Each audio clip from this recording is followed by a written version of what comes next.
Mindfulnessin arkimerkitys mielletään rauhoittumiseen tai rentoutumiseen liittyväksi. Tästä ilmiössä ei kuitenkaan ole pohjimmiltaan kyse. Mindfulness, kuten rentoutusharjoitukset, kylläkin monella ihmisellä aktivoi parasympaattista hermostoa ja tuottaa rauhoittumisen sivutuotteena. Mindfulnessissa on kuitenkin kyse ensisijassa huomiokyvystä ja hyväksyvästä, uteliaasta ja avoimesta huomiokyvyn laadusta. Mindfulnessia voi harjoittaa istualtaan silmät kiinni, mutta sitä voi myös harjoittaa juuri nyt, silmät auki, puhuessa tai kuunnellessa tätä lektiota. Kokemuksessa on tällä hetkellä näköaistimuksia, ääniaistimuksia, tuntoaistimuksia ja mahdollisesti ajatuksia. Huomion tuominen näihin ärsykkeisiin juuri nyt on mindfulnessia, mikäli tiedät, missä huomiosi on juuri nyt. Kyseessä on siis kognitiivinen toiminto, jonka voi rinnastaa lihakseen. Kun sitä harjoittaa, tietyt yhteydet aivoissa vahvistuvat. Tällöin läsnäolo, huomion ylläpitäminen tässä ja nyt olevassa ärsykkeessä, kuten hengitys, ja pidemmällä aikavälillä tunteiden säätely ja kehotietoisuus vahvistuvat hiljakseen. Kun harjoitustunteja kertyy satoja ja tuhansia, tämä vahvistuminen alkaa olla yhteydessä merkittäviin hyötyihin mielenterveydessä ja osin terveydessäkin, sillä stressi on merkittävä sairauskuormaa länsimaissa tuottava tekijä, ja mindfulness vähentää ahdistuneisuutta ja masennusta, ja siten todennäköisesti myös lievittää stressiä. Kulunut koronavuosi on koetellut kouluja ja koteja. Julkisessa keskustelussa on peräänkuulutettu keinoja ennaltaehkäisevään mielenterveystyöhön.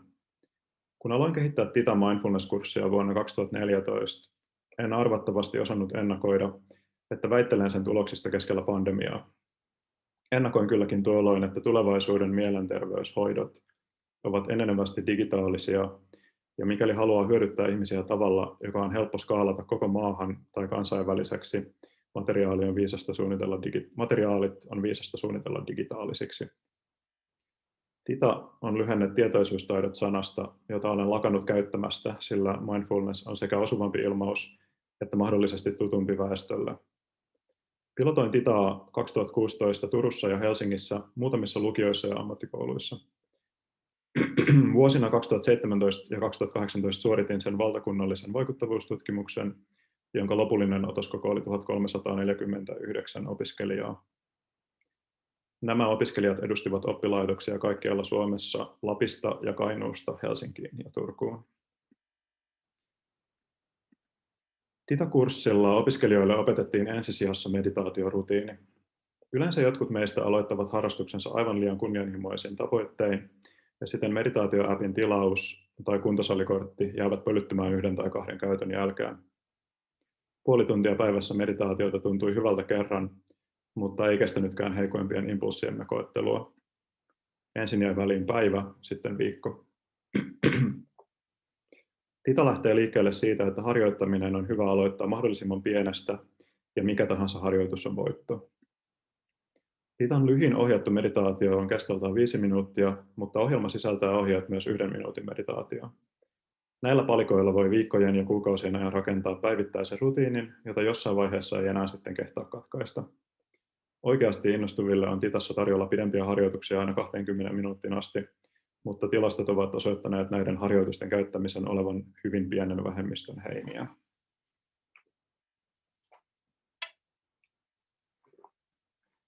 Mindfulnessin lisäksi Titan käyvä opiskelija oppii itsemyötätuntoa. Tita koostuu enimmäkseen harjoittamisesta, mutta kurssilla oli myös 9 videoluentoa, joista 1 käsitteli myötätuntoa. Kurssin 7 meditaatioharjoituksesta 1 käsitteli itsemyötätuntoa ja toinen myötätuntoa, tai tarkemmin rakastavaa ystävällisyyttä muita ihmisiä kohtaan. Itsemyötätunnolla tarkoitetaan kykyä suhtautua ystävällisesti itseä kohtaan silloin, kun kohtaa elämässä vaikeita hetkiä. Ne voivat olla arkisen vaikeita tai katastrofaalisia. Pointtina on oppia huomaamaan, kuinka itseään suhtautuu silloin, kun tarvitsisi tukea eniten. Moni meistä on tuolloin itselleen yllättäen ankara, koska olemme oppineet tällaisen käytöksen aiemmin elämässä, tai meillä on ollut siihen sisäistä taipumusta muuten. Itsemyötätunnon opetteleminen on tämän tavan muokkaamista tasapainoisempaan ja itseä tukevampaan suuntaan. Tässä väitöstutkimuksessa tutkin Titan vaikuttavuuden lisäksi myös itsemyötätunnon suojaavaa vaikutusta.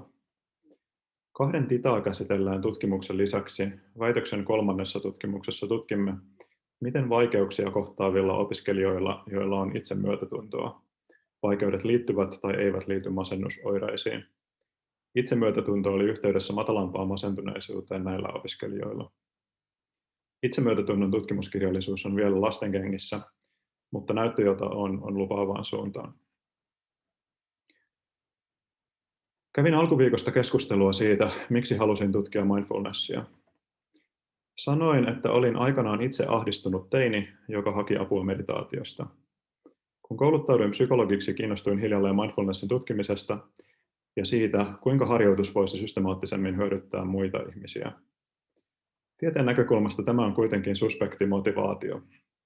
Mindfulness-tutkimuksen kentältä ei ole vaikea löytää ihmisiä, jotka ovat meditoineet paljon ja löytäneet meditaatiosta vastauksia oman elämänsä haasteisiin. Tällöin me olemme myös helposti puolueellisia viestintuojia mindfulnessiin liittyvissä keskusteluissa, varsinkin jos puhumme tieteen autoritaarisina edustajina. Mindfulness-tutkimuksessa on pitkään esiintynyt valitettava kolmoisilmiö. Tutkimus on ollut metodologisesti heikkotasoista, otoskoot ovat olleet pieniä ja alkuun kontrolliryhmät, saati aktiivikontrolliryhmät, joita itsekään en käyttänyt, ovat olleet aivan liian harvoin mukana.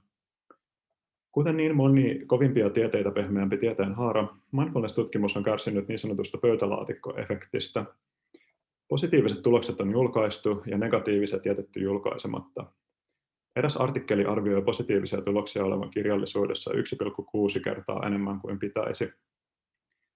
Tämä liittyy P-arvojen hakkerointiin ja laajempiin haasteisiin psykologian ja lääketieteen tutkimusmetodologioissa, joista on viime vuosikymmenellä keskusteltu replikaatiokriisin nimellä. 3. Tutkimuksia tekevät usein ihmiset, joilla on tiedostettu tai tiedostamaton henkilökohtaisen elämän vakaumus siitä, millaisia tuloksien pitäisi olla. Omalta osaltani olen luultavasti ollut onnekas siinä, että olen leimautunut kriittiseen tieteen tekemiseen vähintään yhtä vahvasti ja samoihin aikoihin kuin meditaatioon. Ennen kuin opin kunnolla meditoimaan, pidin sankareinani joissakin tapauksissa hieman antisosiaalisia, tarkkuuteen ja keisarilla ei ole vaatteita kaliberin rehellisyyteen pyrkiviä, tieteen ja totuuden ylimmäksi kriteeriksi nostavia intellektuelleja ja tieteentekijöitä, kuten Robert Pirsig, Richard Dawkins tai Sam Harris. Kotimaassa varhaiseen tiedekäsitykseeni vaikutti ainakin Esko Valtaoja. Lähtiessä tutkimaan aihetta, jolla on emotionaalista merkitystä omalle maailmankuvalle, tutkijan tulisi olla jykevästi kiinnittynyt tieteen ja totuuden arvoihin ja olla valmis menemään omia tunteita tai muita kiinnityksiä vastaan, vaikka sen sosiaaliset seuraukset olisivat minkälaiset. Nykyisin selviää joka tapauksessa vähemmällä kuin Sokrates ja Galileo Galilei. Ei ole toki yksittäisten tieteentekijöiden vika, että tiedemaailman kannustimet ohjaavat julkaisemaan kaiken, josta saa yhdettyä tilastollisesti merkitsevän P-arvon.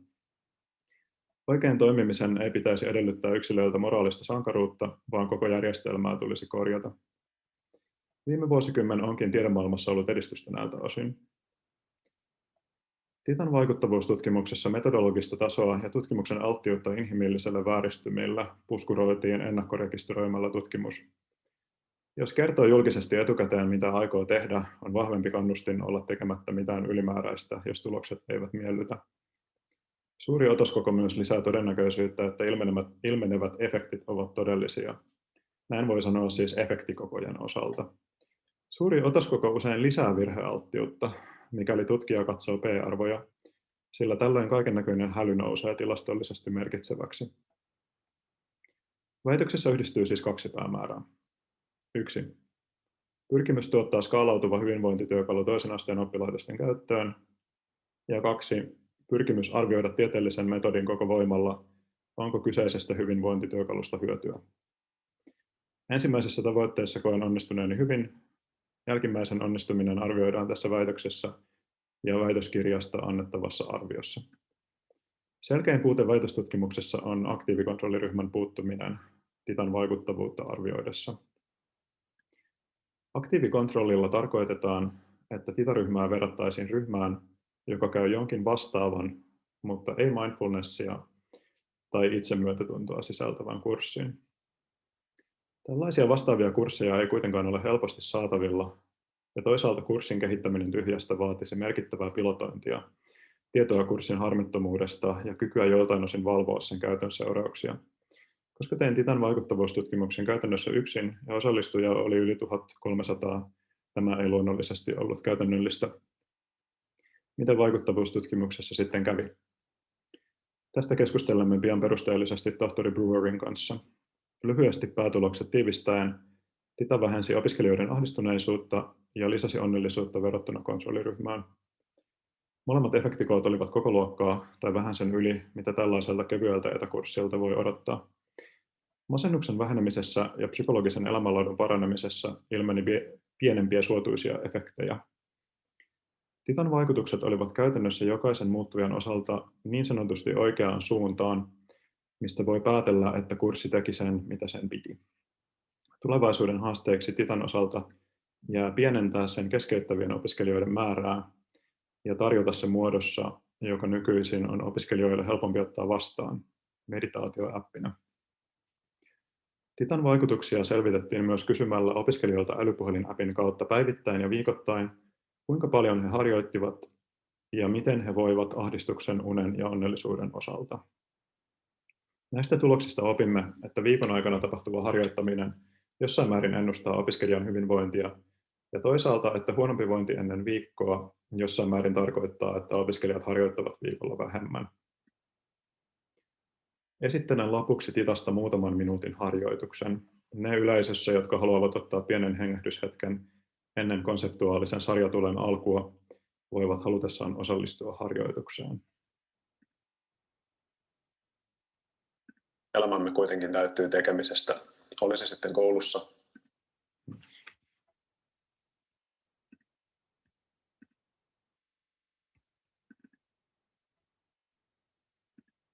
töissä, harrastuksissa tai jossain muualla. Siksi on tärkeää tietoisesti ottaa joskus hetkiä, jolloin emme tee mitään. Harjoitellaan seuraavaksi tällaista. Jos nyt istut, niin voit jatkaa istumista, mutta ota arvokas asento, hartiat rentoina. Jalat voivat olla hartialevyisen matkan päässä toisistaan. Voit sulkea silmät tai pitää ne raollaan. Lakataan nyt hetkeksi tekemästä yhtään mitään.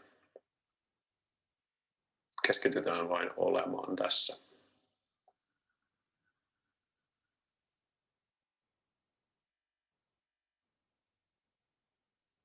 Jos huomaat yhä tekeväsi jotain, esimerkiksi ajattelemalla, voit koittaa päästä siitä nyt irti ja antaa itsesi vain olla hetken aikaa.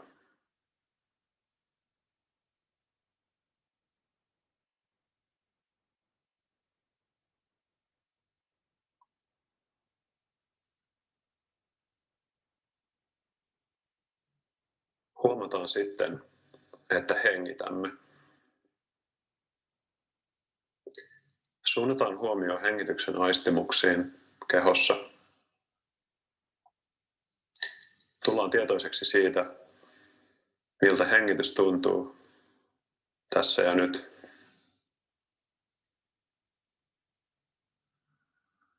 Annetaan huomion levätä hengityksen aistimuksissa.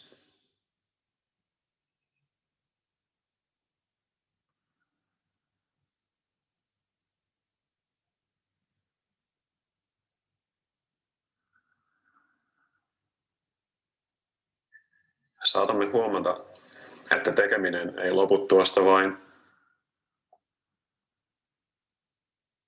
Mielemme on ehkä edelleen hyvin vilkas ja saattaa tuottaa ajatuksia. Ajatuksia tulee mieleen, halusimme tai emme. Ne kulkevat yleensä mukanamme. Voimme kuitenkin nyt tietoisesti päästää ajatuksista irti. Kun ajatus tulee, voimme laittaa merkille, millainen ajatus mieleemme tulee. Ja sen sijaan, että lähtisimme seuraamaan sitä, voimme vain suunnata huomiomme takaisin hengitykseen ja päästä ajatuksesta irti.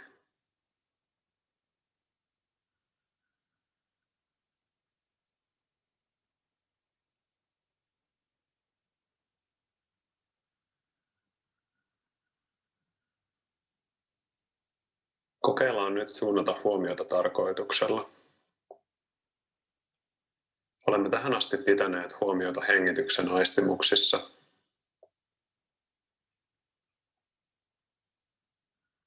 Suunnataan nyt huomio vasemman jalan jalkapohjaan. Aistitaan tuntemukset vasemman jalan jalkapohjassa, kun se koskettaa lattiaa tai mattoa tai sukkaa tai kenkää. Kuulostellaan, millaisia tuntemuksia vasemman jalan jalkapohjassa on.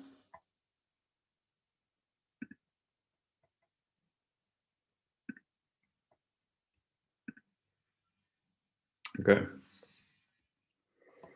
Tarkennetaan sitten huomiota vasemman jalan pikkuvarpaaseen.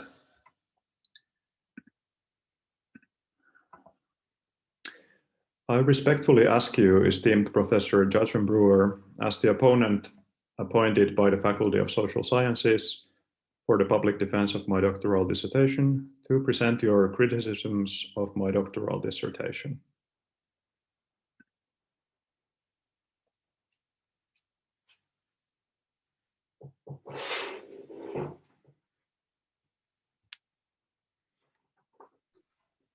Very pleased to be here today, joining in this defense. And I thought I could start with just a few minutes of a little bit of background around mindfulness in the field, and then we can start into some specific questions, if that's okay. I think this project could not have come at a better time, and I think Oskari highlighted this in his introduction just now today, in terms of how it is nearly impossible to predict where somebody's work would become relevant or extremely relevant at a particular time. And so I think this is very unusual, where we have the confluence of the progression of digital therapeutics and this unfortunate pandemic, both of which really highlight the need for the development of digital therapeutics in general. I'd like to start just by reviewing briefly more of a general history around mindfulness. If we think of the origins of mindfulness, these go back thousands of years to Buddhist psychology, where these practices were developed as a way to help people understand their minds so that they could overcome suffering.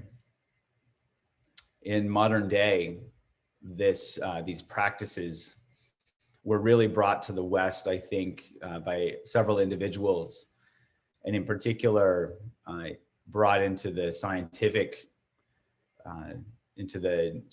realm by individuals like Jon Kabat-Zinn, who really was interested in developing a medical model with which these Buddhist practices could be studied. I'm sure many people are now familiar with mindfulness-based stress reduction, which John first started studying in the late 1970s. This was a very interesting, I'm not going to, advance is not the right word, but an interesting way to bring these ancient practices to the Western world in a way that both cultures could meet and work together. The West was and has continued to be very devoted to science, whereas these ancient practices were very devoted to the understanding of the mind and overcoming suffering. So as the medical model started to explore mindfulness practices through mindfulness-based stress reduction and all of its derivatives, mindfulness-based cognitive therapy and other mindfulness-based interventions, we saw the practice of mindfulness move into shorter segments where it would be delivered in, say, 8 weeks in a group format. And this format began to be studied in earnest in the early 2000s, I would say. And we've seen a huge increase in the amount of research that's been done over the last 2 decades with this format. We've seen a lot of progress in the research, and there seems to be some really strong effects ranging from anxiety to depression to chronic pain and other maladies. Around 2010, I would say, when the smartphone was gaining traction and popularity as it was starting to be rolled out in the West, I think this marked an inflection point that I'm not sure anybody could have predicted, where these modalities could start to be used to deliver treatment. And I think we saw some of the first testing of these types of modalities first on the internet, with cognitive behavioral therapy being tested in delivery through websites. And then eventually, a short while later, these treatments being delivered through apps on smartphones. It may seem obvious to us now that mindfulness would be tested and delivered through a smartphone, but I'm not sure that that was obvious to anyone back when Oskari started doing his work with developing his digital therapeutic. And so I think it's really interesting to see the progression of the field, where he really had some foresight in seeing where this could be helpful. And just to kind of conclude, what we see now is a huge need across the world for evidence-based therapeutics. Oskari talked about the drawer effect a little bit, and I think that's a really important piece, where there's a lot of research happening where there's some promising preliminary data, and then when somebody does a larger study, it's hard to follow that up with positive results. And so there are hints that certain treatments can work, but when larger studies or more rigorous studies are done, often those do not confirm the results. There are some real benefits to developing digital therapeutics in this respect, in the way that they can be tested very rigorously, where you can remove the effect of the interaction between the teacher and the student. I shouldn't say remove, you can standardize, where you can get pretty much 100% fidelity with treatment that can be replicated or tested rigorously from trial to trial, which is nearly impossible with in-person delivered mindfulness. So I think there are some real benefits to testing digital therapeutics. Another benefit here that might be obvious now, but may not have been in the past, is the scalability of these therapeutics, where when these are developed, they can be delivered at a large scale at very minimal cost. And I think some of the work that Oskari has done highlights this, where he could perform some of his thesis research in very large populations, where that would be nearly impossible to do with in-person delivered mindfulness training, because of the need to train teachers, to test fidelity, and the high costs that are associated with those.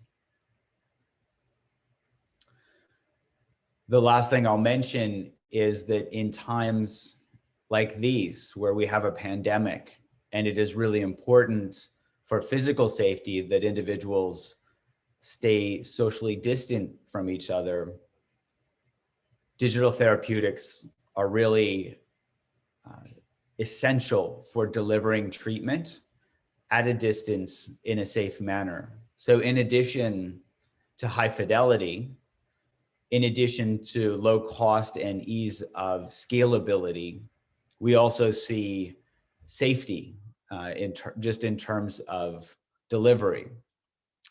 Certainly, there are drawbacks to digital therapeutics in terms of, for example, direct person-to-person interaction. But I think there have been some interesting studies, not just with mindfulness training that's delivered digitally, but in other modalities, suggesting that people develop a very strong therapeutic relationship, surprisingly, with a digital therapeutic or a video delivered treatment. When I was first starting my career, I had a mentor at Yale University, Kathy Carroll, who was first testing the fidelity of online delivered cognitive behavioral therapy. And I remember sitting in meetings with her and her research team, really wondering what the answer would be, whether somebody would bond with a computer. That was the question. Will somebody bond with their computer? These were, she was testing this in individuals with addictions. So very, very people who struggled a lot with overcoming their mental health disorders. And we were really surprised by how much people developed a therapeutic relationship with their computer. And I think this has gone on to only improve when that large box has shrunken to something small, where I'm sure anybody can relate to how attached they are to their phone right now. And we only need to go as far as thinking that we've lost our phone to know how attached we are. And I think this only adds to the benefit of delivering digital therapeutics through this modality. So of course there are limitations, but I think overall there is great promise in delivering mindfulness through digital technology. And I think it's fitting to note just the evolutionary arc of individuals. You can think thousands and thousands of years ago who had no access to technology, but only access to the technology of their minds, studying their own minds, studying often remotely in caves, in solitude, not speaking for months and months or sometimes years. That arc has gone, very far to where people are interacting and learning about their minds and being supported through inanimate objects, through technology. And the irony of a technology that is really driving a lot of people to distraction, where when done skillfully, treatment can actually help people use the technology. I see technology as a neutral arbiter. It's how it's used. So it can be used to drive people to distraction. But I think, as Oskari's work is suggesting, it can also help us learn about our own minds and help us overcome adversity and decrease suffering. So with that, I think we can move to the questions.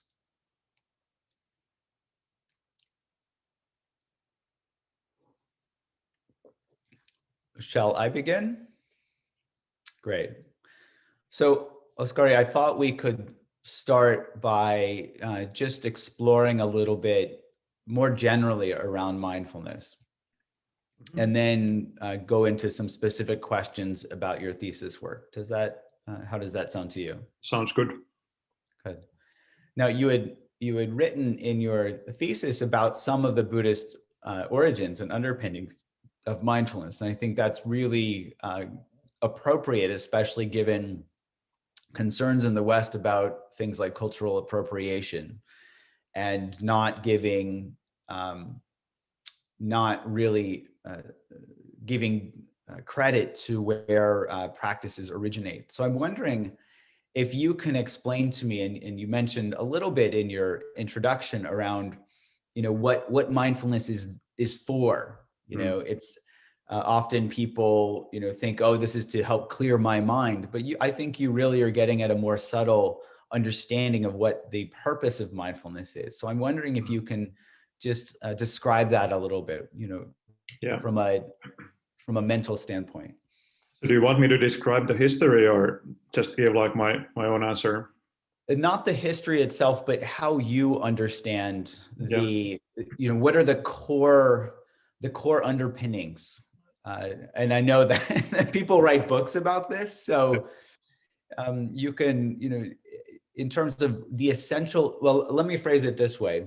Mm-hmm. What do you see are the essential elements that you would want to make sure are included, say, in any digital therapeutic that would help somebody? Like what's needed? Well, hopefully that narrows it a little bit. That last part actually alters my answer a little bit, but okay. I think basically mindfulness is a cognitive function that humans have a preset capability for and probably have had for a long time. So basically, I experience and understand mindfulness as knowing what the contents of your consciousness are in the here and now. And knowing that you are knowing, I suppose, might also be part of that. This kind of a meta-awareness that you have in the here and now, you have the contents of your consciousness, and you also have some awareness of those. You're not just in a flow state, but you also know what you are knowing. So basically, I think that's culturally neutral. Maybe it's a Western way to describe this, but I think it's neutral enough. And this kind of cognitive ability, I think our species has had for a long time, and it's received different kinds of treatment in different cultures, and people have described it in different ways. So let's say the Buddha gave the most thorough treatment to it, and he described it in his way. But I suppose you can also find in Christian traditions something like that. I'm not an expert on that, but I think it's an experience that you can discover by yourself, even if you have had no contact with Buddhism, for instance. But that's where it was made a big deal. So yeah, I guess like when you learn about mindfulness and you read the books and you go on retreats, you will end up learning a lot about Buddhism. Mm-hmm. But if Buddhism never arose, I think we still might be talking about mindfulness, maybe not now, but maybe in the future, like you would discover it or somebody else would discover it. Mm-hmm. So there would be a Buddha, let's say, using that terminology, that would emerge at some point. Am I understanding that correctly? I would bet my money on at some point, if we don't destroy ourselves, there would be a Buddha. But in terms of like what components should be on a meditation app, I just think, yes, samatha, like being able to pay attention to a stimulus, and when your mind wanders, redirecting your attention. I think you need to learn that, so you build up momentum. And then open awareness, I think, is the other one, that you're able to know more broadly what contents are in your consciousness in the moment. So how do you see knowing what you're knowing, or this meta awareness, helping on a theoretical scale, helping somebody not be as anxious or not be as depressed or be kinder to themselves? How does that knowing that we're knowing change our relationship to ourselves? Yeah, I think it depends a little bit depending on what kind of a malady you're talking about, but I was just reading your book actually, so I'm just thinking about this trigger behavior reward model. So if you know what's in your mind, then you notice when you're being triggered to do something, and you notice your behavior, and you notice the reward, and you notice if it's actually rewarding or not. So if maybe there are other ways to suffer as well, but I think basically knowing your mind and knowing what your mind is doing in situations where you end up suffering in one way or another, that's the first step to changing what you are doing or how you are relating to that experience. So basically, knowledge is power. And how does the knowing that you're suffering? So I agree with you. So I'm wondering if you can take that one step further. So knowing that we're suffering, and you can even relate this back to some of the core, like the Four Noble Truths. This is kind of bringing up, this concept of knowing that we're suffering. And I'm wondering if that even relates there. So how do you see that knowing that we're suffering help us reduce suffering?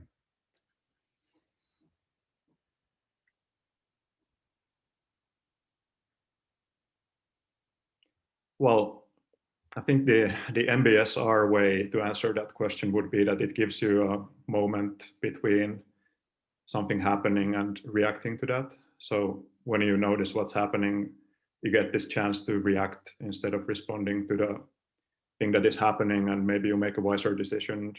Maybe you don't eat that like extra portion of cake or whatever is making you suffer, or smoke that cigarette. Maybe instead you go sit for 5 minutes. So basically you get more ability to choose how you respond to a stimuli that might cause you to do something unwise otherwise. Okay. I don't know if that answers your question. It does a little bit. And so maybe you can expand upon that a little bit in terms of how you've taken that theoretical understanding and developed a digital therapeutic to help people learn that. Mm-hmm. Yeah, so the Theta course is not actually very ambitious in that way, because I developed it maybe 4 years ago. So now we're making it into an app, so it'll be different. So I was pretty inexperienced when I did it. So the guiding philosophy behind that iteration of the program is more that developing concentration and like developing samadhi is good in itself, because it helps you take a breath in difficult circumstances. And then if you have that ability, then you might be able to notice more what's happening, and you might gain more knowledge on what your mind is doing in different situations. But I think it doesn't go into the weeds so much. And the meditations last 5 minutes, maybe 10 minutes, like that's what most of the adolescents do every day. So it's pretty simple in that sense. I guess like my understanding of that has probably evolved, and I don't know what kind of philosophy will be in the next version. But there are two answers to your question, and the first one is that I think it's not so sophisticated in this program. Like it doesn't go into this whole, let's say, like knowing your mind in a really deep and thorough way, and thinking about dependent origination or whatever. Like it doesn't have any of those Buddhist components or that kind of sophistication. It does have like psychological, like psychoeducation. So there's some stuff about time management and stress management and finding balance and being happy. But it's not articulated so much through like meditative experience. It's more about life skills in the lectures. So where do you see, from a broad theoretical standpoint, where do you see knowing what you know now from what you've done in terms of the research and from your own personal experience, what pieces would you, if you were looking into the future and it sounds like you're developing a full app now, what pieces would you add into, and why would you add those in? Yeah, I think there will have to be modules in the app. And I think I actually got this idea from listening to you talk in another interview about tailoring the content, like based on what sort of profiles the users have. So basically, if we would be able to give them brief surveys or questionnaires, like when they start to use the app, and if somebody has like really high anxiety score, for instance, then we could tailor the content to deal with anxiety more than with other things. Like you could have this like common core that everybody takes, and that's basically what Theta is now, that it's a universal therapeutic in that sense. You don't have to suffer to use it, and anybody can use it, and it's the same basic course. So with this app, I think would be good to have multiple subunits for different kinds of suffering, but also like more this philosophical stuff that if you want to work on understanding that there is no self, then you can try this 10 lecture module or whatever. It will be interesting to plan that, but I think depending on like how ambitious we can be with it. I don't know how many different things I would like to include. Of course, like you can expand after you release it also. You can add modules later. Mm-hmm. Mm-hmm. And how do you see, I think this is one of the real challenges with delivering mindfulness through a digital therapeutic is, as you're pointing out, the psychoeducational components are important so people can understand some conceptual piece, but ultimately it comes down to their direct experience to be able to realize that and develop wisdom. So how do you see helping people move from just conceptual understanding into their wisdom through direct experience? How would you see that manifest in a digital therapeutic? This is not an easy question, but I'm curious. No. Yeah, and I think like if you try to answer a question like that, you, or at least I, like inevitably I reflect on my own experience, like how do you learn about things? I think it's really important to have a good model before you practice, or maybe it doesn't have to be like black and white, but like when you're in the beginning stages, I think it's really important to have good information what you're doing. And I guess my own internal model of meditation practice comes from like Sayadaw Tejaniya kind of vipassana articulation of like the 3 kilesas, like greed, hatred, delusion. And then this other piece comes from Dzogchen, which I learned from the Waking Up app, like this Sam Harris articulation of that. And I think like if I would form a model or like a conceptual understanding that I would like to impart to the users, it would be that. But like nobody would agree, or not everybody would agree that that's the right way to conceptualize and to model and like to articulate these things. So there has to be degrees of freedom for the user. Like I can't just take that understanding that I have by accident and then just say that this is the right way. So I think it would have to be some sort of a combination of the teacher's understanding of meditative experience and then some broad general ideas and understandings. And then once you have that framework in the lectures or like as a frame for the guided meditations, then I think it's good to drop down and not spend so much time in your head and just like basically learn to let go of all that. And maybe you can think about it like later in the day. But with Theta, I think, especially at the time when I recorded these materials, I really didn't want to have intellectual content there or conceptual content almost at all, because it was such a problem for myself, like overthinking stuff and like meditating for an hour, but actually thinking for 50 minutes. So I think that's a risk for academic people. I don't know if it's the same for everybody else. I imagine that's a risk for a lot of mindfulness researchers in particular. Yeah. So with, there are many apps out there already teaching, these concepts and practices like Sam Harris's Waking Up app. You've taken a unique approach in terms of looking at helping adolescents as compared to adults. So from a pragmatic standpoint, how would you take these concepts like you're talking about in the practices and make sure that they are, I'm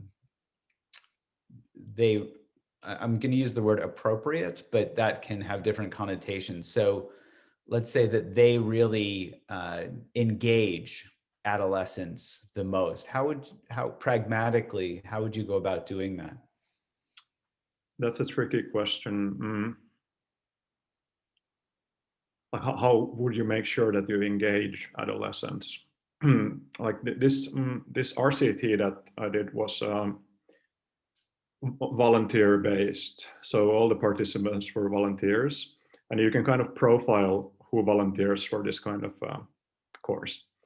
And what we found was that they were 5 out of 6 were female, and they maybe had some like school burnout symptoms more than average in population, and very conscientious probably. That's that seemed to be the case. So kind of like these high achievers who have good grades and have a lot of stress. So those people are motivated to volunteer for meditation app use, but we didn't reach males so well, and we didn't reach vocational institution students in particular so well. And I think it would have to be different kind of content, or there would have to be rewards, or there would have to be some other incentives to engage them. I think there would have to be some sports icon or a musician or somebody like teaching mindfulness, or they would have to get, I don't know, money or chocolate or something for that. Who knows? I think it depends a lot on like what subpopulation you're looking at. Yeah, but even so, certainly we could talk specifically about some of the results that you've had from your research studies. But I'm even still thinking from a theoretical standpoint.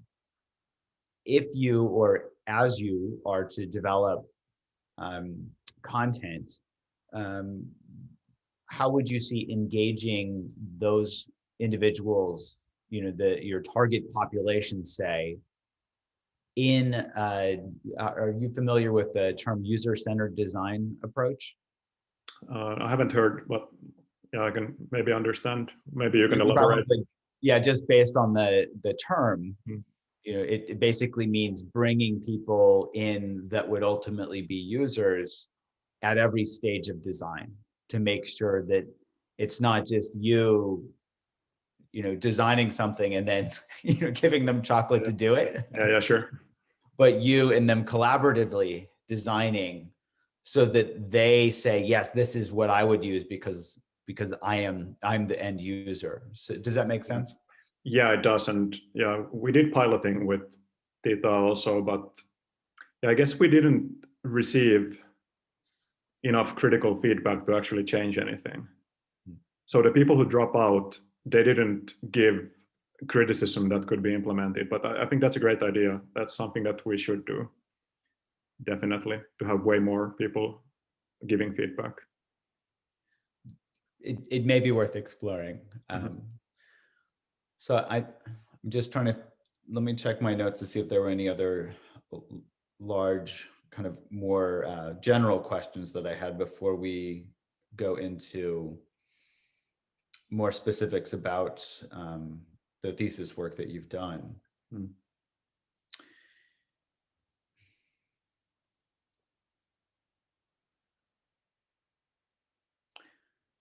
I think we've covered them all. There may be another one that comes up as a follow-up, but we can address it then.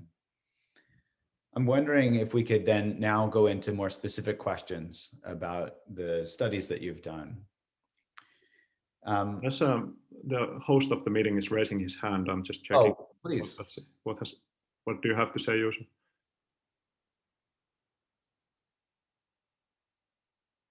I don't know what that was about.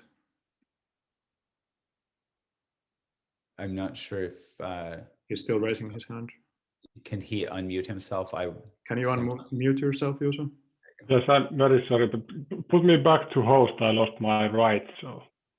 You lost your rights. That doesn't. Yes, I lost my host status, so okay. I can't help. I was wondering why I have to admit everybody into this meeting all the time. Yes. Okay, now you're a co-host. Okay. Thank you. Sorry. Okay. So if it's okay with everyone, let's move it to some more specific questions. I'm wondering if you could describe a little bit, you've talked about limitations in the field and limitations specifically around the quality of research, where it's a pretty young field and there are a lot of studies that are promising, but not necessarily ones that we would take as definitive proof that something works. One of the most important aspects of doing research, as I'm sure you've now learned through your work, is the appropriate choice of a control group. So I'm wondering if you could describe a little bit more about your exploration of different types of control groups from a theoretical standpoint, and then also from a pragmatic standpoint, because I think, Mm-hmm. In theory, we can design the best study, yet often in practice, without, unlimited funding and support, it can be hard to actually implement that study. So I'm wondering if you could describe. When you design an intervention, there's this effect called the Hawthorne effect. I think that the participants in the study tend to benefit from any kind of treatment, or being in any kind of a treatment group. And when you assign or randomize participants into a mindfulness group and the other group doesn't get any treatment, you don't know whether they're benefiting from mindfulness or just being in a group or getting some kind of attention or being able to answer. Oh, okay, everybody answers questions, so that's controlled for, but otherwise, yeah. So ideally, in that situation, you would want to control for the Hawthorne effect by having an active control group where the participants get some kind of a treatment, but it doesn't have mindfulness or self-compassion, because those are the components that we're interested in studying. And there is this, for face-to-face mindfulness programs, I think for the MBSR, there's this health enhancement program, at least, that seems to be the gold standard for this active control group. But I don't know if there exists a web-based or digital version of that. And that's for adults anyway, and it's for controlling for the MBSR treatment effect, which is very different from Theta. In Theta, the whole intervention or the whole program comprises as much practice as 1 week of MBSR, so it's quite different. But ideally, in this kind of randomized control trial that I ran, it would be good to have as a control group basically some kind of digital program where the adolescents learn something. Maybe they learn about a good diet or sleeping or life management skills without mindfulness, and then comparing. But there were no such treatments to my knowledge in 2015, 2016. So basically what you would have to do there is develop this kind of a program from scratch. And maybe if there was somebody else working on this, that could have happened. But there were nobody else working on that, so it didn't happen. And you have to compromise somewhere, and that was the limit, I think, for me. And where do you see, from a clinical standpoint, where do you see the utility of using something like a weightless control, and how do you see that applying to how people would actually be delivering a digital therapeutic in the clinical setting? Do people use active controls when they're delivering treatment, for example? Right. Well, obviously they don't in the clinical setting. So yeah, it has ecological validity in that. Yeah, you can also call it treatment as usual, because it's treatment as usual. So I don't know, other than having ecological validity, I don't know what to say. I guess let me ask it this way. Where do you see the utility? Like, what research questions do you see are best answered in terms of general categories with treatment as usual plus a treatment, say, plus Theta, versus Theta compared to another active app? Let's say there was one. Right. Okay, so therapeutic. If I follow your logic, I think in the first instance, you're comparing what happens when you treat somebody with a treatment that's supposedly effective and what happens when you don't treat them. And in the second case, you're comparing two kinds of treatments, so it's a bit different. It's a bit different scenario. You could compare Theta to antidepressants or whatever. So you're comparing two kinds of ways to treat the malady. And are there broad questions that you think the clinical types of questions or studies versus the more theoretical research? Let me think about how to phrase this. Let me ask it this way. Which type of study do you think would be, could answer a clinical question like efficacy, and which do you think would be better suited for studying something like mechanism? Because I think you've looked at both in your research. So which kind of study would be best suited for studying the clinical effectiveness? Yeah, it's specifically related to a control group. What type of control group?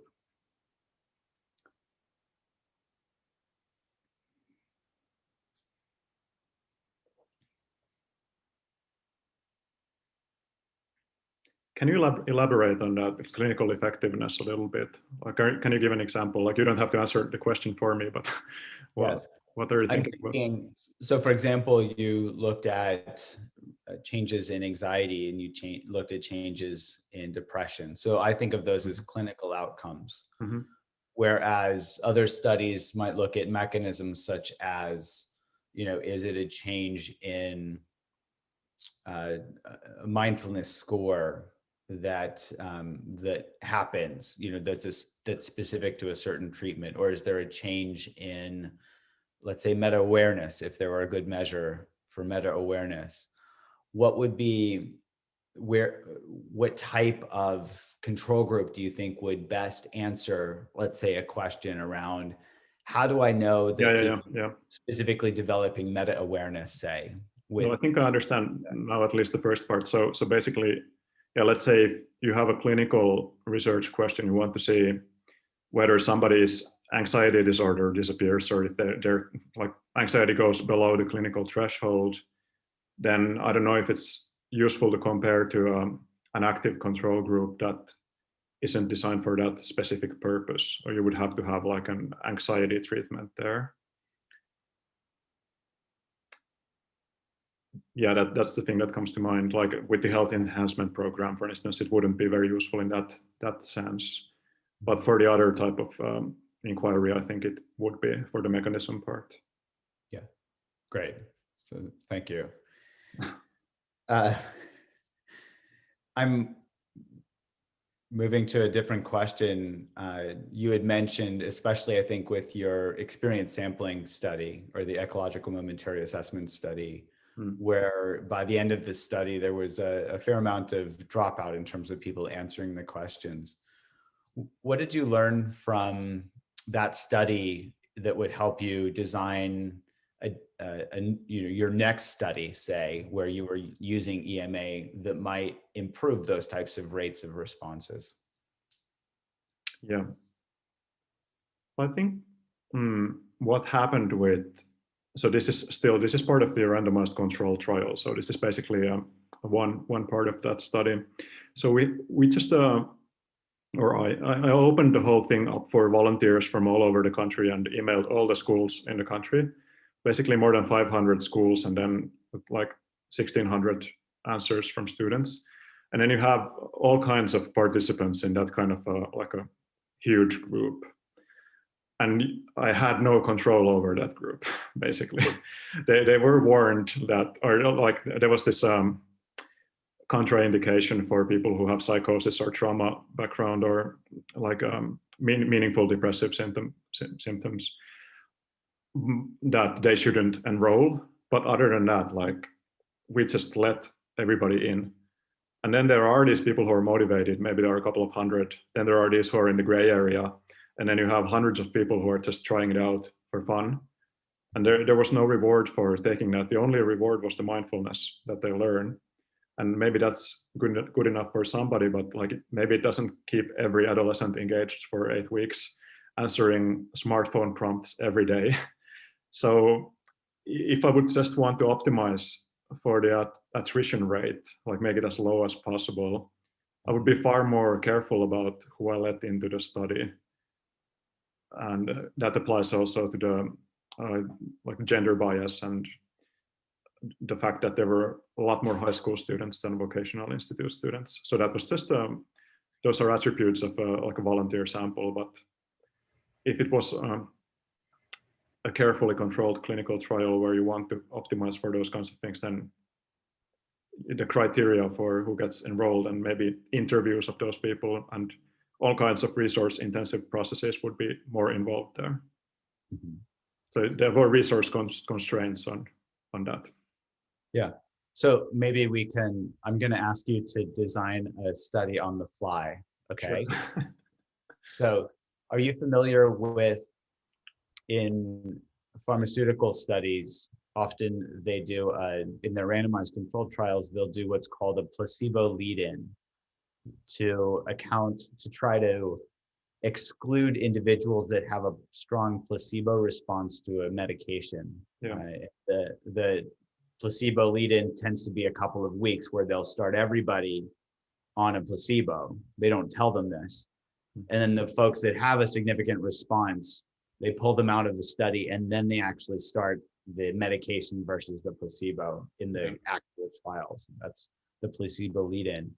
So if you were to design a study specifically maximizing your ecological momentary assessment responses, what would a placebo lead-in look like for that?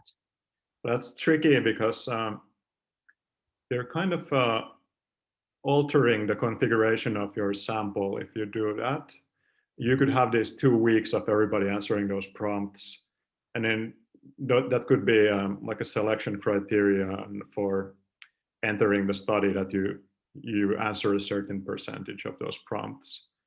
But you might end up biasing your sample based on some other variable there. You would have to be really careful what kind of prompts they're answering, and looking at baselines, who you're actually losing there. Maybe if these people have they're extremely conscientious and they have high burnout risk or whatever, like my participants here, then you're losing the same people that I lost in this study. So I could just label them something else and then not call it attrition, if that was the gist of your example. Okay, thank you. I don't know if I understood it correctly. Yes, you've answered my question. Okay. Yes. I'm wondering if you can talk a little bit more in one of your analyses. You were exploring, I'm not sure if dose response is the right term, but it might be, in terms of how much practice affected the results, or maybe to explore it as a gradual versus sudden response, or being able to study that. So I'm wondering, sometimes in theory, people talk about mindfulness practice being this the sudden realization. Often in here in the United States, they have what's named the Insight Meditation Society, where people gain insight from practicing, and teachers have described those insights, as not being something that we just put in the hours for, but happening suddenly. And the analogy often is used around, being struck by lightning. So if being struck by lightning is an insight, you don't know when you're going to get struck by lightning, but if you go out in rainstorms and you hold big metal poles up, you're more likely to be struck by lightning. And the analogy there is that the more somebody practices, the more likely they are to have an insight as compared to not practicing. Yeah. So you saw, I think, some pretty clear gradual effects as people practiced over the weeks of the benefits. So where do you see those gradual benefits relating to the sudden insight theory? Yeah.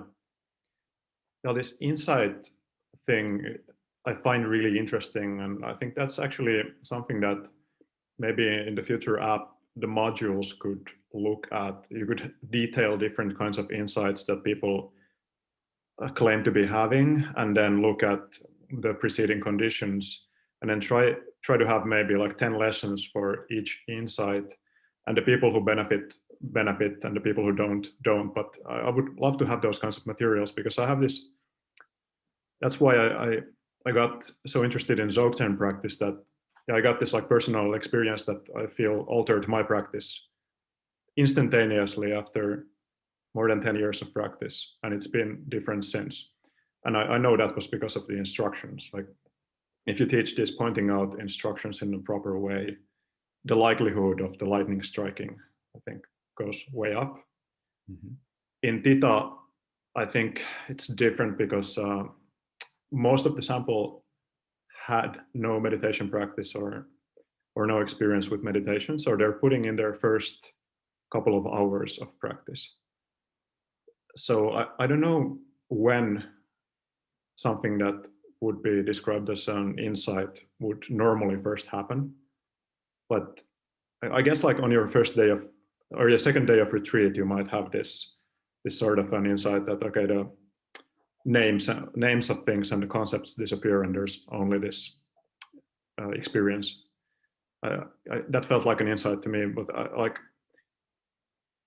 I don't know if that's something that's relevant when you're forming a habit and you're doing 1 minute of practice a day, or let's say 5 minutes of practice a day. So I think that would come after like maybe the 8 weeks or something. Mm-hmm. I have to think about it. Okay. Yes. And then how do you see that? So there's the sudden insight that you're describing a little bit and exploring more, but you did see gradual benefits in your analysis. So maybe from your own practice, but also from talking to your participants, where do you see that, the gradual improvements happening through meditation practices? I can't imagine you practiced 10 years without seeing any benefit before you had your insight. That would be very sad. Yeah, if you look at the graph for the outcomes that we had in that study, let's say you look at the anxiety graph, or you look at the sleep problems or the happiness graph, they go way down in the first 4 weeks, then they jump back up a little bit, and then they basically stay where they went in week 4. So at least in this study, there seemed to be a huge beginner's momentum or something like that, like in the first 4 weeks. And after that, nothing much happened. And in the follow-up, we found out that most of the people discontinued their practice. Maybe I think it was 16% who had a mindfulness practice at 3 months, but majority of people had quit. So my guess is that in the first 4 weeks, there was just a lot of momentum and a lot of things happened pretty rapidly. And after that, it was different. So in terms of insights, yeah, there must have been like micro insights happening all the time, because they derived the motivation to do it from somewhere. So maybe they were noticing that they could use it for relaxation, or they were less stressed, or maybe they became conscious of something that they're doing in an argument with their boyfriend or girlfriend and had a good experience, and that gave them a little boost. I think these are like this everyday kind of micro insights that probably happened, but nobody reported anything crazy happening in our like open answer fields. I don't know, maybe there was something, but yeah, I see it as kind of, and I also remember like learning meditation that most of the time you're just more calm and more peaceful, and that feels good. And I remember some of these experiences where I noticed, okay, I'm not thinking at all, there are no thoughts. This is interesting. This is a different kind of experience. There's only the visual stimuli, nothing else is happening. This is new. But other than that, I don't know. Okay, thank you. You've mentioned, so just a follow-up for this, you've also mentioned two of the big influences in your practice were kind of Theravada and then Tibetan Buddhism, if I'm understanding. So the Mahasi practices, and then the Dzogchen, if if these are Mahasi or Vipassana. You'd mentioned Vipassana practices. It's not really Mahasi, but yeah, Vipassana. Okay, yeah, more Vipassana. Thank you. So where do you see those? Sometimes, and you describe meditation practice, which if I understand correctly, is the heart of the Theta program, is learning how to meditate. Where do you see, looking into the future, incorporating, often I've heard Tibetan teachers talk about short moments many times throughout the day, where they're emphasizing daily and momentary mindfulness versus sitting down on a meditation cushion. So where do you see those working together, say, in your next iteration of Theta? So just to be sure that I understand. So basically how to combine these two influences, like this Dzogchen kind of having a sudden realization and then practicing that couple of seconds every now and then, versus the Vipassana gradual awakening kind? Or I wouldn't even, so even keeping it simpler, something like formal sitting or walking meditation practice versus being aware that you're aware, or knowing that you're knowing from moment to moment, say as you're walking out to your car to drive to work or to walking to school. I almost feel like there should be two tracks to the whole thing, because for some people, definitely I would have wanted to learn the Dzogchen stuff first, get that instruction, and then start walking for 4 hours a day. I think that would have been more fruitful. Then you don't end up frustrated as much. But for lots of other people, and maybe for some people who are even watching this discussion right now, I think the latter part would be better. Have this like lots of sitting and lots of walking and lots of groundedness, and then maybe learning about the philosophy of mind part 8 years into the practice, and then readjusting your practice based on that. I think you would have to have like personality profiles, and maybe the other track would fit some people better. Some people maybe just want to enter the deep, be part of the pool instantly. What types of personality questionnaires do you think might be helpful to help emphasize one versus the other as a starting point? Yeah, I have no idea, because I have some idea. I wasted a lot of time. I actually started with Zen and did that for years and years and years, and didn't really understand anything about like the Dharma of Zen. I was just sitting and just breathing for such a long time, and didn't have much appreciation for that practice that I should have had.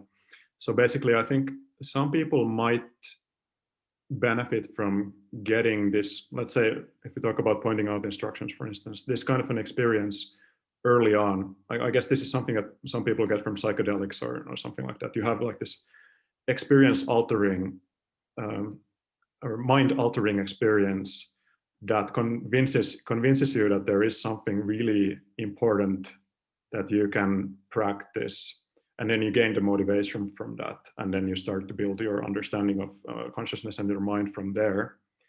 And I think this other is more bottom-up process, where you're mindful when you're doing the dishes and you're walking and you're sitting, and maybe you're not even thinking so much about the analytical part of what's happening and what are these things that are happening, what are thoughts, or what are sensations. And I think that might fit other people better. Mm-hmm. Mm-hmm. I don't know if it's probably not 50-50 who goes into philosophy and who goes into something practical. Yeah, well, it sounds like that's a worthwhile endeavor for somebody to develop a way to help personalize the practices. Mm-hmm.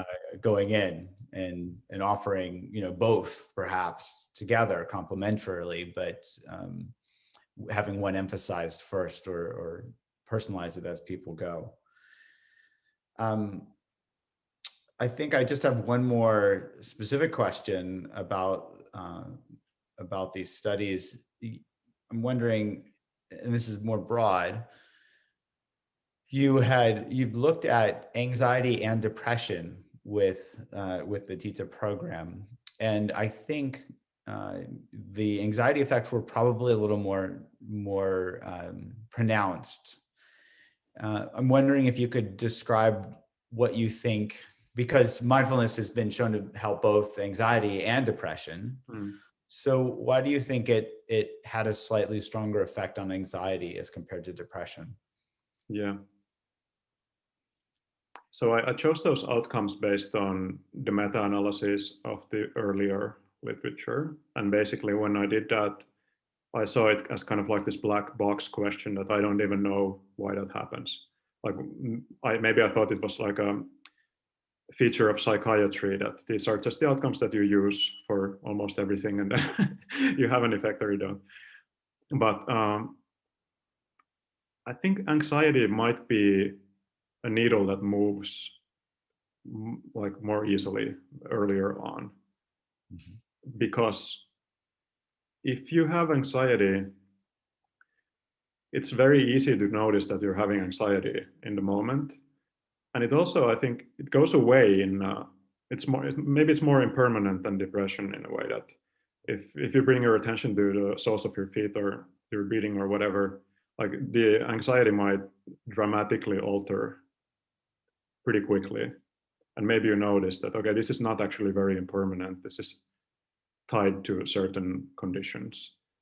Depression, maybe it has like more of this somatic permanence or this texture. It has more to do maybe with, like I'm not a doctor, so I don't know about the mechanisms, but I'd imagine that it has more to do with somatic processes also. And there are so many different types of depression as well. So maybe like some of those are more easily resolved and some aren't at all. I don't know. Thank you. Actually, I have actually one more question actually related to, this goes back to the ecological momentary assessment. So sorry to jump around a little bit. That's okay. You had noticed that there were predictions of effects that were led by well-being. So previous moments of well-being predicting responses. And I'm curious if you could describe that more. Why do you think that was the case? And could that potentially introduce any type of bias, not from a research standpoint, but from an individual standpoint that might affect the results? Sure. So that effect was the most pronounced with sleep problems, I think. So if the quality of your sleep was bad on Sunday, then your meditation practice was less likely to be very fruitful, or you wouldn't practice the next week. But the effect sizes for those regression coefficients weren't so big. So basically, mindfulness, like practicing during the week, predicted your well-being on Sunday more than your well-being or lack thereof on Sunday predicted your practice in the next week. But with sleep problems, I think it's, I don't know, the hypothesis would be that you didn't sleep, so you don't feel like practicing. Maybe you feel like playing video games or doing something less productive. If you see mindfulness as productive, maybe it's just like your overall quality of life suffers more from that. But how it biases the research. You didn't ask about research, you asked about the participants. More the participants, but that's fine. Yeah. Okay. Thank you. Thanks. I think that is actually the end of my questions. So I think at this point, what I can do is just give a brief summary of the research of your research, and then, if I understand, then we can go into more general questions for the audience. So overall, I have to say I was very impressed with the scope and the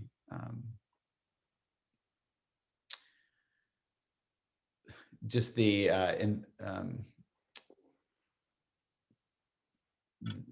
the right word is escaping me right now, but just in terms of the ambitiousness of this work, for anybody that has not developed treatment programs in general, just developing treatment is really challenging. But adding to it the development of the treatment and then delivering it through a relatively new technology, virtually single-handedly, I've not seen any individual be able to do that before I read this thesis. So I just want to really highlight that this is a remarkable task that was carried out successfully with the results of at least 3 published papers coming from that. The other thing that I will highlight as remarkable, one other thing, is just the scope in looking at large populations, so that this wasn't yet another. I've seen many small pilot studies of, fewer than 100 people, or even 10 or 20 people that often graduate students, that's the scope of what a lot of graduate work is. This was done with several orders of magnitude more people. And so I just want to highlight the quality there. The third piece that I want to highlight is the methods. The methods were rigorous. They were top of the, kind of the most up-to-date methods as far as I'm aware. And most importantly, the correct methods to use for the questions that were asked. I often see, the wrong methodology used for a specific question. So I want to highlight the care and the thoughtfulness that was put into not only developing the research questions, but also the methods. And finally, I mentioned this briefly before, studying this population. Very few studies of adolescents with mindfulness have been done. Adolescents in particular, I don't need to say this, but I will mention it. This is a really important population to study and to find treatments that are beneficial for, because of the long-lasting effects if a treatment is deemed to be successful. And so I just also want to highlight the interest and the work in this population. I think it's really important. So let me just see if there was anything else I wanted to add there. I'll add one other piece, which is the humility and with which this thesis was written is apparent. A lot of people overstate their claims or try to sell something as significant. I think the data and the quality of the studies speak for themselves. And I don't know if it's because I don't know Oskari personally. I don't know if that's a combination of his own personality and the quality of the research and the way that he designs studies that comes together, but the humility with which he really states the limitations and where the future work that needs to be done was apparent. And so I just want to highlight that as well, because I think that's commendable, and I don't always see that. So overall, I think this is a really nice contribution to the literature. And I think this is this type of work with Tita and what Oskari was just describing in our conversation just now about next iterations. I think this is a very promising way to develop something that may benefit a lot of people, especially in their adolescent years, which are, I can speak personally, are a challenging time in the life trajectory. So I will end there with a well done. Thank you. Okay. I now respectfully invite any members of the honored audience who wish to offer criticisms of my dissertation to request the custos for a permission to speak. Eli suomeksikin voi kysyä, nostakaa kättä tai ilmoittakaa chatissa haluavanne kysyä, jos haluatte kysyä kysymyksen.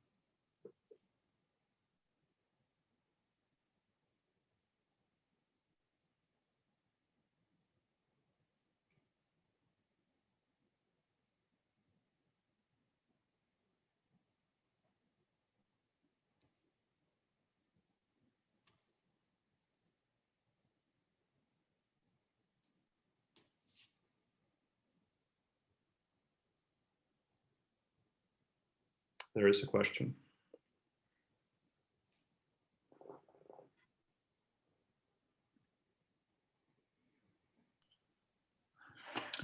Hello, this is Erudin speaking. First of all, thank you for being able to participate in this session and hear Oskari defending his thesis. Just on a general level, I would like to hear from Oskari. Are there things that you would, I understand at this point this might be hard to answer, but are there things at this point that you would like to, if you would be in the start of this study, perhaps do differently, or like routes that you would see that might be beneficial that you would like to try? Mm-hmm. Yeah, I think a lot of those answers that I gave to Dr. Brewer's questions were answering that in a way. So basically the therapeutic would be an app, because apps are what are used now.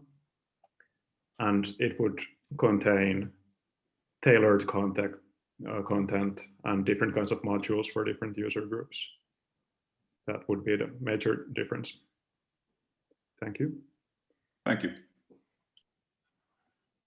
Thank you. And I see no other questions from the audience, so this disputation is now concluded. Thank you. Thank you. And congratulations to Oskari.